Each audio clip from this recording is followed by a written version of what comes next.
February is already upon us, and we're a month back from the holidays, and we're getting right back into work. Putting in those extra hours behind the desk can really take a toll on the body, so it's really important to take some time to do some self-care to fight back some of those postural pains. I'm Michael Domingo, and I'm a physical therapist and owner of GoPT, a physical therapy practice in South Lake Union, Seattle. I put together 4 simple exercises that will help keep you feeling fine, looking in line, despite all the time that you put behind the screen. This whole routine should at most take about 10 minutes, and it should only be done about 2 to 3 times a week. So let's dive on in. Of course, all of us are really trying to fight to kind of keep that chest up, the shoulder blades back, the back straight. However, eventually our shoulder starts around forward and our mid-back starts to hunch up. This position makes our pecs really tight and the muscles in our mid-back between our shoulder blades, called our rhomboids, really weak. This cascade goes on and results in some shoulder pain, mid-back pain, and neck pain. I'm going to give you one stretching exercise that'll help counteract some of those tightness that you get in the pec, and I'm also going to give you one strengthening exercise and be able to maintain those good postural positions for longer periods of time. Exercise number 1, pec stretch. Before I show you this stretch though, I want to preface it with, you don't want to stretch a cold muscle. Static stretches in general should be done after doing some light activity or some external heat, just to get the blood flowing into that area and get the tissue warmed up. This improves the pliability of the tissue, so you're more easily to get a better stretch out of it, as well as reduces the risk of injury. So for example, you could just be doing this after a long walk, after you've just been doing some arm swings, or you could have done this after you got out of a shower or putting a hot pack onto your chest. You can do some light massage also. All these kinds of techniques can bring blood flow into the area, warm up the tissue, make it more compliant. For the pec stretch, the muscle that we're trying to stretch out starts off right here in the front of your chest and attaches right into the outside of your shoulder here. So to get a stretch out of those guys, we're going to try to pull these 2 points apart from one another. So you can either do this exercise with your arm in the straight position.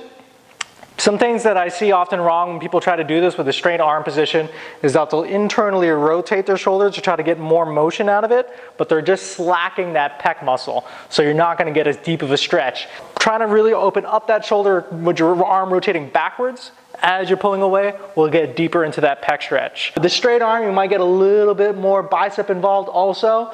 To kind of reduce both of those kinds of issues, I would actually recommend doing this with the bent elbow position, so that you already are being put into this external rotation and you're bending at the elbow, so you're slacking the biceps tendon. From here, you want to put your legs a little bit in front of the thing that you're grabbing onto.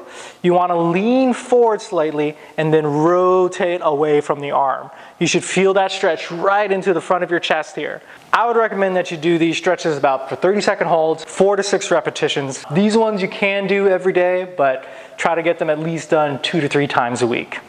Exercise 2 is a row to kind of get those mid-back muscles, trying to get those muscles to sit back a little bit easier and hold that position for longer periods of time. You can either use a cable machine or a dumbbell to do it. If you're going to use a cable machine, you want to have this anchor set at the height right towards your elbow here.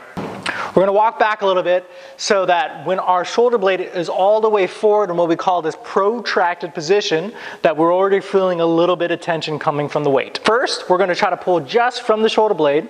So notice when I do this shoulder retraction motion, nothing is happening from the elbow. From here, we're going to pull the elbow in tight. We're going to hold it in for about 3 seconds.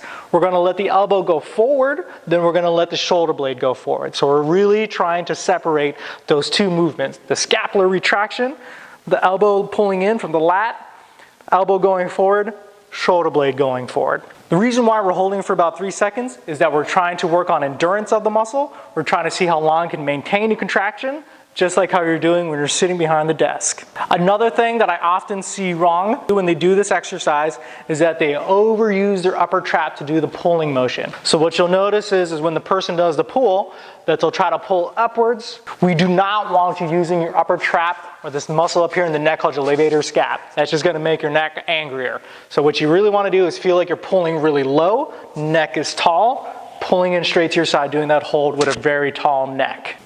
If you don't have access to a cable machine, you can also do this rolling exercise with a dumbbell. We're going to make it so that our body is parallel to the ground, and otherwise the motion is still the same. We're going to try to pull from the shoulder blade before the elbow, bring the elbow in, let the elbow go down, let the shoulder blade go down. Again, we're going to do a 3-second hold at the top. We're not going to shrug up from the neck. We're going to keep that shoulder blade really down low. Bring the elbow up, hold for 3 seconds, let the elbow go down, shoulder blade. When you do this exercise, you want to choose a weight that makes you fatigue somewhere between 10 to 15 repetitions. If you can do more than 15 repetitions, that weight is too light. If you can do less than 10 repetitions, weight is too heavy. This exercise, in contrast to the stretching exercise, you don't want to be doing every day. If you really are pushing to that fatigue point and trying to fit in 2 to 3 sets at each session, you should be feeling a little bit sore the next day, and you need time to recover from that soreness. If you don't allow time for that recovery to take place, you're just kind of breaking down that muscle without letting it have time to repair itself.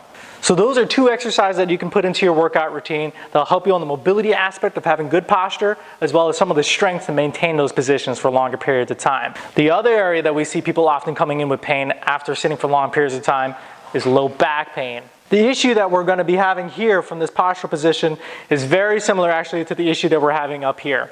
There is a muscle in your low back that attaches right from the back of your spine that actually goes all the way towards the front and inserts into the front of your hip. When you're standing, this muscle is really elongated. However, when you're in the sitting position, this muscle gets really short and starts to pull onto your low back when you try to get into that standing position. Same thing, just like your shoulder blades, how being in this hunched over position makes you really tight and hard to come out of that position to be straighter. Same thing with this muscle here in the hip. It gets really tight and makes it really challenging to kind of get back into the straightened position. The other thing that you'll also notice here is that these muscles in the low back, from being in this overstretched position, they're going to get weak, just like those shoulder blades in your mid back. So what you want to do is stretch out those front hip flexors and strengthen those low back muscles. There are multiple ways to stretch out your iliopsoas muscle, but the 2 easiest ways that I like to recommend for my patients is either in the kneeling position or in the standing position. I would recommend you using mat just because it's a little bit heavy on the knee. You want to have this other leg pretty far out in front. Is try to open up this hip muscle to kind of get away from the low back. When you get into this stretch, I often see people in the gym getting this large arch into the low back, and they're putting a lot more strain on this area while they're doing the stretch. To decrease some of the load that you're putting onto the low back spine, you want to actually tuck in your pelvis, keep your pelvis really posteriorly rotated. Keep it rotated backwards rather than let it rotate forward and let this arch in your low back form. Try to keep that pelvis tucked, lean forward on a posteriorly rotated pelvis, and you should start feeling that stretch in the front of your thigh, a little bit kind of in the quad, but more in the front of your hip. You can also do this stretch in the standing position using a bench, a chair, or sometimes I recommend my patients to try using the armrest of their couch. So you're just going to try to get your foot behind you like you did in the kneeling position. You're going to let the front leg walk forward a little bit. You're going to try to get that same posterior pelvic tilt in the pelvis. And you're just going to lean forward till you feel that stretch in the front of the hip, not letting your low back arch. Again, we recommend that you try to do these stretches for a minimum of 30 seconds, 4 to 6 repetitions. Make sure you do the warm up. Don't get strained doing it on a cold muscle.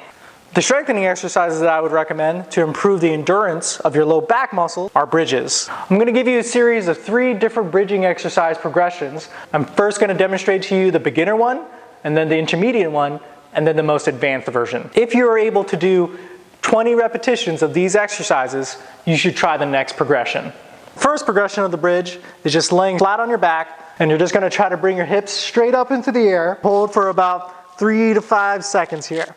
If you want to try something a little bit more challenging, do this without your arms on the floor. The intermediate progression of this one is doing a bridge with marching.